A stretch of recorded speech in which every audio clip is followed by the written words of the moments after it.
అస్సలాము అలైకుం రహమతుల్లాహి వబరకాతుహు. సోదరులారా, ఈరోజు డిసెంబర్ 6వ తేదీ. డిసెంబర్ 6వ తేదీ అనగానే ప్రతి ఒక్క ముస్లింకి కల్మా చదివిన ప్రతి ఒక్కరికి గుర్తుకొచ్చేది ఒక్కటే, బాబ్రీ మస్జిద్.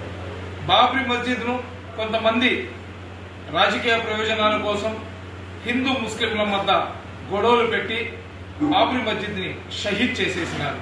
దాని తర్వాత బాబ్రీ మస్జిద్కి సంబంధించిన తీర్పులో భారతదేశంలో ఉన్న అతి ఉన్నతమైన సుప్రీంకోర్టు యొక్క జడ్జిమెంట్ ని మేమందరం కూడా అంగీకరించి ఆ బాబ్రీ మసీద్ ఉన్న ప్రదేశంలోనే రామ మందిరాన్ని అతి వైభవంగా ప్రపంచంలో ఎక్కడ లేని విధంగా ఒక రామ మందిరాన్ని అక్కడ నిర్మించినారు.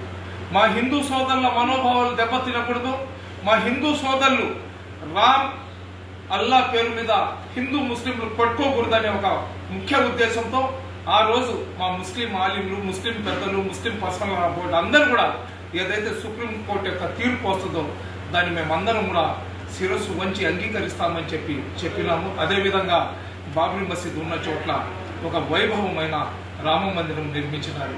అయితే ఆ సృష్టికర్త యొక్క గొప్పతనం చూడండి.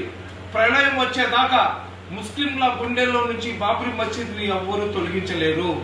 ప్రళయం వచ్చేదాకా ముస్లింల గుండెల్లో నుంచి బాబ్రీ మసీద్ ని ఎవ్వరూ తొలగించలేరు.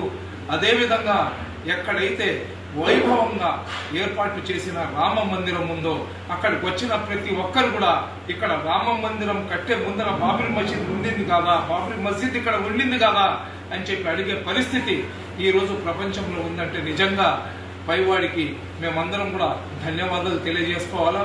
అదేవిధంగా ఏదైతే మన బాబ్రీ మసీద్ ని కూల్చివేసినారో వాళ్ళందరూ కూడా అల్లాహ్ సుబ్హానహు వ తఆలా మంచి హిదాయత్ ఇవ్వాలా.